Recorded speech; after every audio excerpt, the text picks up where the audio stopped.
کبھی یہ سوچا ہے کہ ہم انسانی کیوں عبادت گاہیں مناتے ہیں، دعا مانگتے ہیں یا کسی ایسی طاقت پر یقین رکھتے ہیں جسے ہم دیکھ نہیں سکتے؟ آئیے اس تجزیے میں ہم مذہب کی ارتقائی جڑوں کو کھوجتے ہیں اور یہ سمجھنے کی کوشش کرتے ہیں کہ عقیدے کا یہ تصور انسانی تاریخ میں آخر پیدا کیسے اور کیوں ہوا۔ تو چلیں اس بنیادی سوال سے ہی شروع کرتے ہیں۔ دنیا میں لاکھوں قسم کے جاندار ہیں، لیکن صرف ہم ہی وہ مخلوق ہیں جو مذہب پر عمل کرتے ہیں۔ یہ ایک ایسی پہیلی ہے جس نے سائنسدانوں اور مفکروں کو صدیوں سے الجھا رکھا ہے۔ آخر ہم میں ایسا کیا خاص ہے؟ اور دیکھیں، مذہب کوئی چھوٹی موٹی یا نایاب چیز نہیں ہے۔ یہ تقریباً ہر انسانی تہذیب، ہر ثقافت میں پایا جاتا ہے۔ آج بھی اگر آپ دیکھیں تو دنیا کی تقریباً 85% آبادی کسی نہ کسی مذہب سے خود کو جوڑتی ہے۔ یہ اس بات کا پکا ثبوت ہے کہ عقیدہ انسانی فطرت کا ایک بہت ہی گہرا اور بنیادی حصہ ہے۔ لیکن ارتقاء کے لحاظ سے دیکھیں تو یہ بات بڑی عجیب لگتی ہے۔ مذہبی رسومات میں وقت لگتا ہے، وسائل خرچ ہوتے ہیں، اور تاریخ گواہ ہے کہ کبھی کبھی تو جان تک کی قربانی دینی پڑتی ہے۔ تو سوال یہ پیدا ہوتا ہے کہ ایسا رویہ جو بقا کے لیے اتنا مہنگا ہو، آخر ارتقاء کے سخت مقابلے میں بچا کیسے رہا؟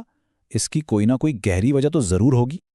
اچھا، تو اس معمے کو سلجھانے کی پہلی بڑی تھیوری کا جائزہ لیتے ہیں۔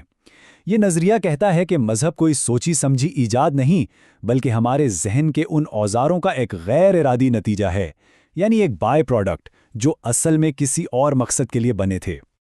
تو یہ ذہنی ضمنی پیداوار یا کوگنیٹو بائی پروڈکٹ ہے کیا؟ بہت آسان سی بات ہے۔ اس کا مطلب ہے کہ مذہب کے لیے ہمارے دماغ کا ارتقاء نہیں ہوا، بلکہ یہ دوسرے مفید ذہنی اوزاروں کا ایک حد سائٹی سائیڈ ایفیکٹ ہے۔ بالکل اسی طرح جیسے ہماری ہڈیاں مضبوطی کے لیے کیلشیم سے بنے اور ان کا سفید رنگ بس اس کیلشیم کا ایک ضمنی اثر ہے۔ اس کو سمجھنے کے لیے بقا کی ایک شرط کو دیکھتے ہیں۔ ذرا تصور کریں کہ ہمارے قدیم آباء و اجداد جنگل میں ہیں، انہیں گھاس میں سرسراہٹ سنائی دیتی ہے۔ اب اگر وہ اسے ہوا سمجھ کر نظر انداز کر دیں اور وہاں سچ میں شیر چھپا ہو تو یہ ان کی آخری غلطی ہوگی۔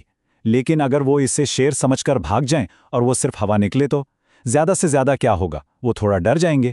اسی لیے ارتقاء نے ایسے دماغ کو ترجیح دی جو ہر غیر واضح چیز میں بھی کسی نہ کسی کا ارادہ یا ایجنٹ تلاش کرے۔ تو ہوا یہ کہ بقا کے لیے ہمارے دماغ میں ایک ٹول بن گیا جو ہر چیز میں کسی کا ارادہ دیکھتا ہے، لیکن کبھی کبھی یہ ٹول غلط بھی چل جاتا ہے۔ یعنی جب طوفان آتا ہے، کوئی بیمار ہوتا ہے یا قسمت اچھی ہوتی ہے تو ہمارا دماغ اسے بھی کسی نادیدہ طاقت، کسی ایجنٹ سے جوڑ دیتا ہے، اور بس یہیں سے روحوں، بھوتوں اور خداؤں کے تصورات کی بنیاد پڑ جاتی ہے۔ اور بات صرف یہیں ختم نہیں ہوتی۔ ہمارے دماغ کی کچھ اور خصوصیات بھی ہیں جو ان مذہبی تصورات کو اور مضبوط کرتی ہیں۔ جیسے ہم دوسروں کے ارادوں کو سمجھنے کی صلاحیت رکھتے ہیں۔ جب یہی صلاحیت نادیدہ طاقتوں پر لاگو ہوتی ہے تو ایسے خداؤں کا تصور بنتا ہے جو ہماری اخلاقیات کی پرواہ کرتے ہیں۔ اسی طرح ہمارا دماغ قدرتی طور پر ذہن اور جسم کو الگ الگ سمجھتا ہے، جس سے روح اور آخرت کا تصور بہت آسان اور فطری لگتا ہے۔ اچھا، تو اب تک ہم نے دماغی ساخت کی بات کی۔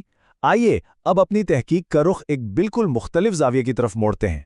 ذہنی اوزاروں سے ہٹ کر اب ہم ان سماجی مسائل پر بات کریں گے جنہیں شاید مذہب نے حل کرنے میں مدد دی ہو۔ یہ ایک بہت بڑا چیلنج ہے، خاص طور پر جب معاشرے بڑے ہونے لگیں۔ چھوٹے خاندانوں یا قبیلوں میں تو سب ایک دوسرے پر بھروسہ کر لیتے ہیں، لیکن جب ہزاروں اجنبی ایک ساتھ رہتے ہوں تو ان میں اعتماد اور تعاون کیسے قائم کیا جائے؟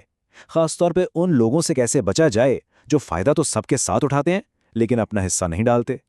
یہیں سے مسئلہ سمجھ میں آتا ہے۔ چھوٹے شکاری گروہوں میں جہاں سب ایک دوسرے کو جانتے تھے، تعاون کی بنیاد رشتہ داری اور ساخت پر ہوتی تھی۔ کوئی دھوکہ نہیں دے سکتا تھا۔ لیکن جیسے ہی بڑے زرعی معاشرے بنے جہاں گمنامی آسان ہو گئی، وہاں تعاون کی بنیاد کیا ہو؟ یہ وہ خلا تھا جسے شاید مذہب نے آ کر پر کیا۔ اور اس کا حل نکلا بڑے خداؤں کے نظریے کی صورت میں۔ ایک ایسے خدا کا تصور جو سب کچھ جانتا ہے، یہاں تک کہ ہمارے دل کے راز بھی، جو اچھائی برائی کی پرواہ کرتا ہے اور جو غلط کاموں پر سزا بھی دیتا ہے۔ یہ تصور ایک طرح سے کائناتی نگران یا پولیس مین کا کام کرتا ہے، جس کے ڈر سے اجنبی بھی ایک دوسرے کے ساتھ ایمانداری سے پیش آتے ہیں۔ ایک اور بہت دلچسپ نظریہ ہے قیمتی اشاروں کا نظریہ، یعنی کاسٹلی سگنلنگ تھیوری۔ اس کا سیدھا سا مطلب یہ ہے کہ باتوں پر کون یقین کرتا ہے؟ اصل چیز تو عمل ہے۔ بھروسہ قائم کرنے کے لیے آپ کو یہ ثابت کرنا پڑتا ہے کہ آپ واقعی اس گروہ کے ساتھ مخلص ہیں، اور یہ ثبوت مہنگا ہونا چاہیے۔ اس کی ٹھوس مثالیں مذہبی روایات میں ہر جگہ ملتی ہیں۔ مشکل اور دردناک رسومات، سخت قسم کی غذائی پابندیاں یا اپنی محنت کی کمائی کا ایک بڑا حصہ عطیہ کر دینا، یہ تمام کام بظاہر تو نقصان دہ لگتے ہیں، لیکن یہ دراصل گروہ کے لیے آپ کی وفاداری کا ایک ناقابل تردید ثبوت ہوتے ہیں۔ صرف سچے ماننے والے ہی اتنی بڑی قیمت ادا کرنے کو تیار ہوتے ہیں۔ تو اب تک ہم نے دو بالکل الگ الگ کہانیاں دیکھیں۔ ایک کہتی ہے کہ مذہب دماغ کا ایک حادثہ ہے اور دوسری کہتی ہے کہ یہ معاشرے کو جوڑنے کا ایک کارآمد اوزار ہے۔ تو پھر سچ کیا ہے؟ آئیے اب ان دونوں نظریات کو ملا کر دیکھتے ہیں۔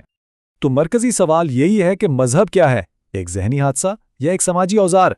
حقیقت یہ ہے، اور زیادہ تر سائنسی شواہد اسی طرف اشارہ کرتے ہیں، کہ یہ دونوں ہی ہیں۔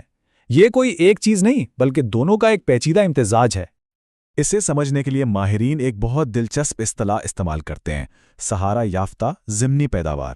اس کا مطلب یہ ہے کہ جو چیز ہمارے ذہن میں ایک حادثے کے طور پر شروع ہوئی، یعنی مافوق الفطرت ایجنٹس پر یقین، اسے بعد میں ثقافت نے اپنا لیا، اسے سمیٹا اور اسے ایک کارآمد اوزار کی شکل دی، کیونکہ بڑے سماجی مسائل جیسے تعاون کا مسئلہ حل کرنے میں مددگار ثابت ہوئی۔ اور یہ سب کچھ ایک دن میں نہیں ہوا۔ مذہب کا یہ سفر ہزاروں سال پر پھیلا ہوا ہے۔ یہ ایک ثقافتی ارتقاء ہے۔ شروع میں چھوٹے گروہوں میں روحوں اور آبا و اجداد کا تصور تھا، پھر جیسے جیسے معاشرے بڑھے اور زرعی ہوئے، فصلوں اور زرخیزی کے دیوتا آ گئے، اور آخر میں جب بڑی بڑی سلطنتیں بنی تو بڑے اخلاقی اور نگران خداؤں کا تصور ابھرا، تاکہ لاکھوں اجنبیوں کو ایک ساتھ جوڑ کر رکھا جا سکے۔